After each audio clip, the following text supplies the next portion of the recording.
Hi, everybody. I'm still getting the hang of going live again. Things change so regularly. But I think I'm live. I think this is okay.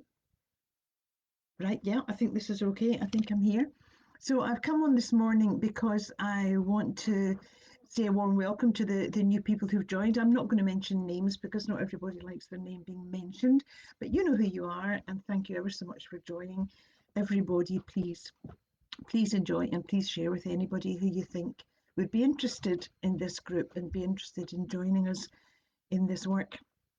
So um, I am going to talk about dream work now. I'm going to talk about working with our dreams.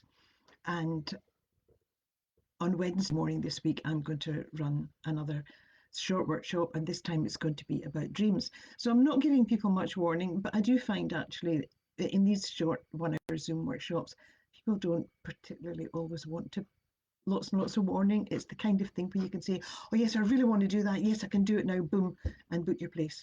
So let's see how it goes. And I'm responding obviously to lots of interest that people have shown when I've mentioned dream work before. So that's what this morning's about. So let me just start. I've got some notes here, otherwise I'm going to lose track. But let me start with giving you a little bit about my background in relation to working with dreams. Way back in the day, early 90s, I suppose it must have been, I was studying art therapy. And I started studying art therapy because I was working as a teacher in a school with children who had special needs, as they call it. And I was fascinated by all the different communication styles and difficulties and challenges that a lot of these children had. And somehow or another, art therapy came up, and I went on a 1 day workshop, and then I did a couple of years course in different parts of Britain, training in art therapy. And part of the training was to take another medium, another therapy medium, and study it and write a short thesis on it. And I chose dreams because I'd always been fascinated by dreams. And since I was a small child, I had been able to tell the difference between a dream where somebody comes to visit you or a dream where you've just dreamt about somebody, and also to a large extent prophetic dreams, and wish fulfillment dreams, and just sorting things out dreams. So this gave me a fabulous opportunity to really study it in depth, and so I did. And I collected a wonderful library of books on dreams.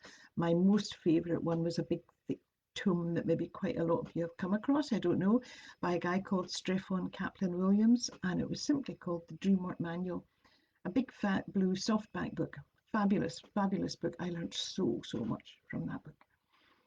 And I was doing this at the same time as the time I talked about before, when I decided to go professional reading tarot cards, because by that time I had been sent off to do a counselling training course, and which gave me the confidence to go ahead with it, and various other things, and colour therapy and movement therapy, and they were all coming together beautifully. So anyway, I did most of that course at Stirling University, and at the end of it, and after I had done the dream thesis, I was then invited to do some classes at Stirling University, teaching the theory of dream work, if you like, which does not involve dream manuals, dream dictionaries, I have to say. And also I led workshops and gave lectures on how we work with dreams and how helpful they can be in our daily life. And of course, there's also the theory that, in fact, the daily life that we lead is just another form of the dream world. It just feels much more real.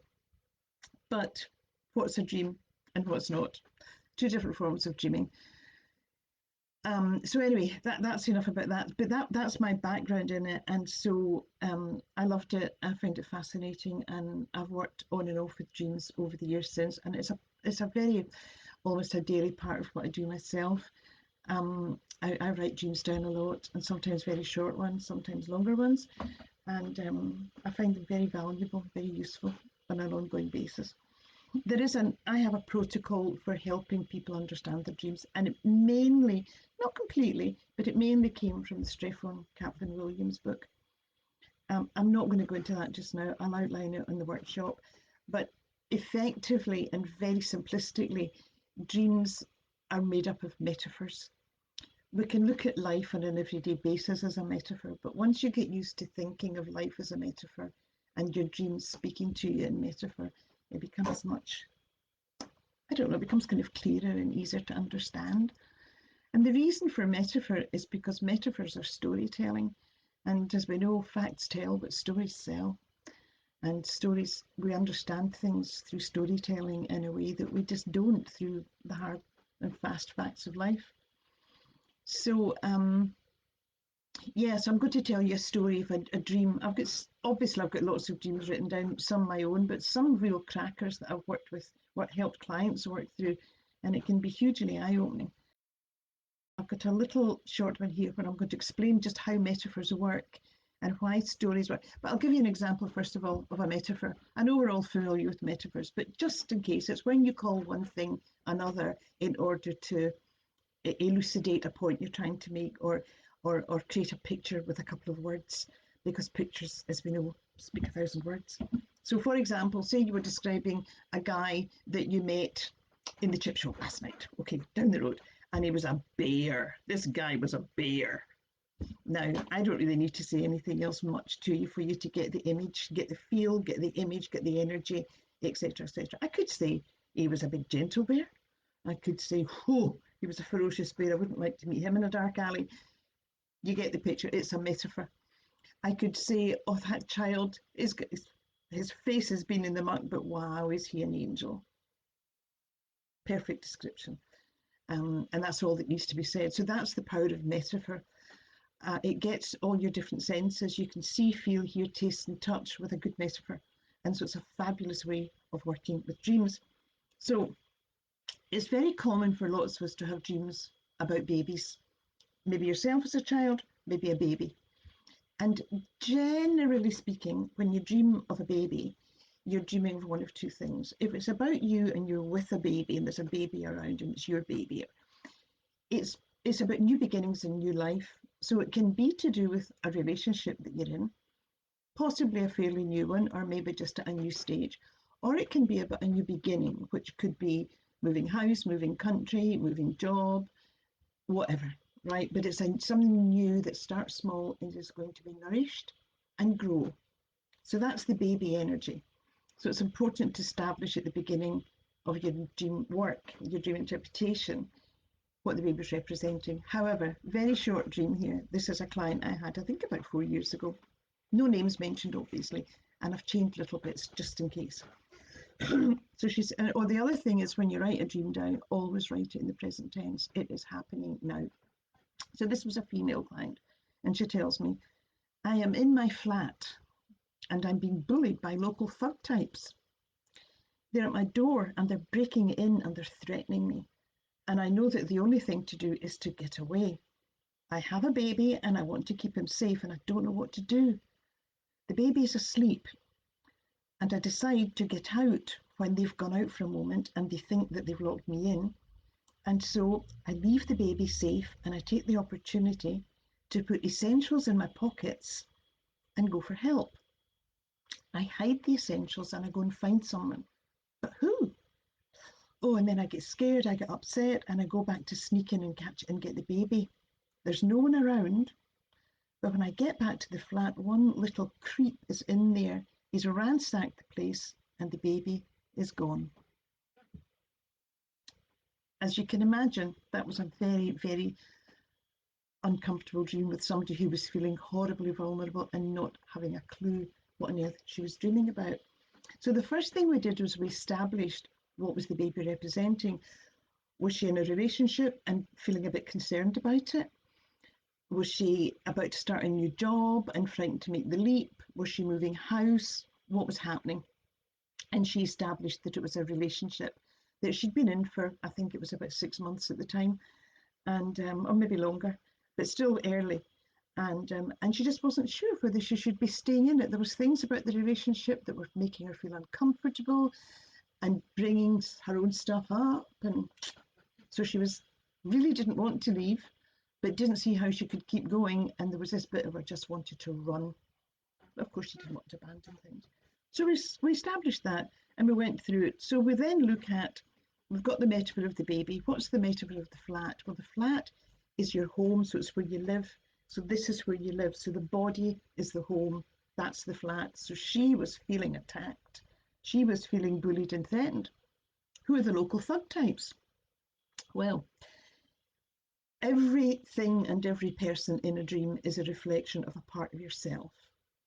And I think we're all very familiar with the ego that wants to crush us and keep us down. You know the little voice? The little voice that sits here going, who do you think you are? Do you think you deserve that? Are you kidding me? And then you've got the other voice sitting in this shoulder saying, come on, you know you deserve this.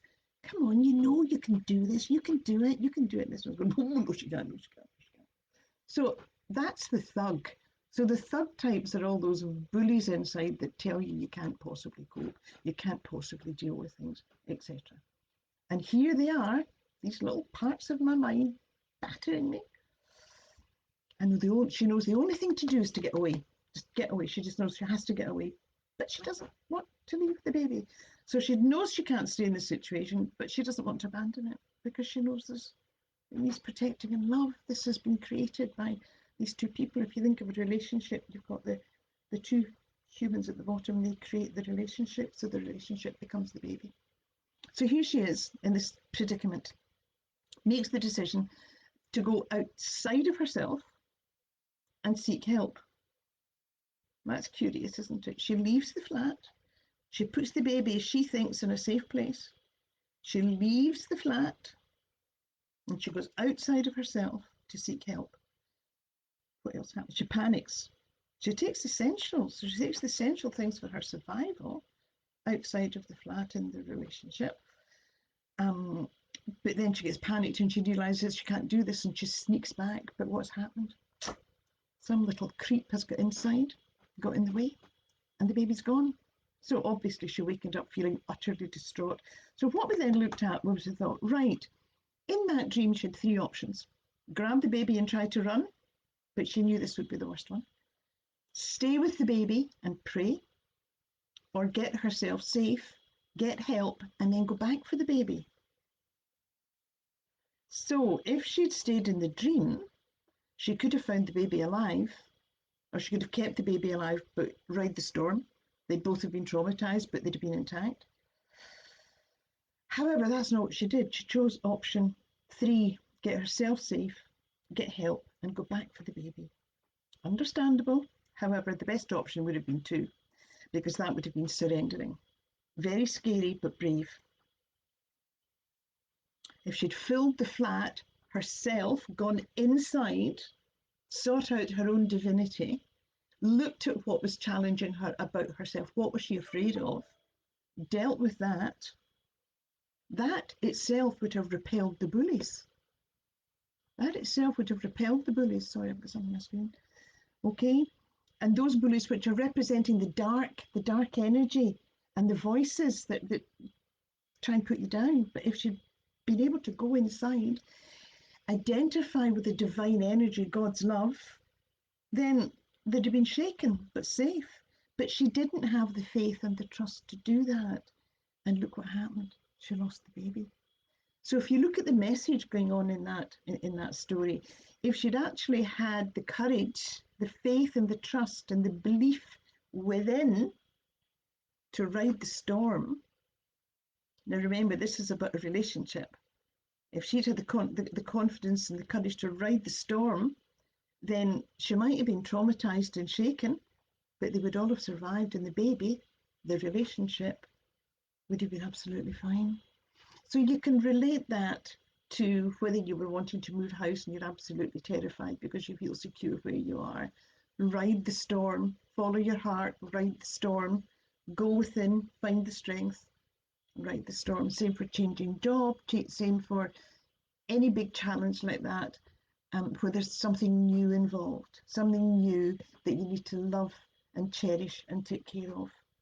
Ride the storm and you'll come out the other end. I like to say to people it's a bit like being in a tunnel that's very, very dark and you don't know what's happening on either side, and you can see a dim and distant light away at the end of the tunnel, and the only thing that you can do is gird your loins, as they say, follow that light, know that you've got the 2 pillars of faith and trust at either side of you, and just keep on going, riding the storm until you come into the light.